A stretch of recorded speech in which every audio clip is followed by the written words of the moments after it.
నేను ఇప్పుడు బ్యాంకింగ్ వ్యవస్థను కూడా నిగ్గదీస్తున్నా. వైట్ కాలర్ నేరాలు చేసేవాడు 5,000 కోట్లు 25,000 కోట్లు బ్యాంకులకు ఎగ్గొట్టేసి తగునాంటూ శుద్ధులు చెప్తా కూర్చుంటున్నారు. నువ్వు 25,000 రూపాయలు అప్పు కట్టకపోతే నీళ్ళు ఏలమేస్తున్నారు దేనికి? నీకొక న్యాయం వాడికొక న్యాయమా? పేదోళ్ళు అంటే అంత చులకనా?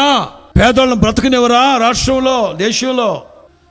కోట్లు నామం పెట్టే వాళ్ళకైతే ఇస్తారా? పదే సిగ్గు లేకుండా ఒకసారి 2 సార్లు మోసం చేస్తున్నది వాళ్ళు బ్యాంకులు దేశాన్ని ప్రజాధనాన్ని పదే వాళ్ళకి ఇస్తారు. మనం ఏదో ఒక్కసారి సరిగ్గా 2-3 నెలలు సరిగ్గా ఆ ఈఎంఐ కట్టకపోతే ఇక లైఫ్లో మనకు లోన్ ఇవ్వరు. ఏది 10,000 దరిద్రం 10,000 కోసం వాడు 10,000 కోట్లు నామం పెట్టినా రండి సార్ మీలాంటి we always open the doors sir.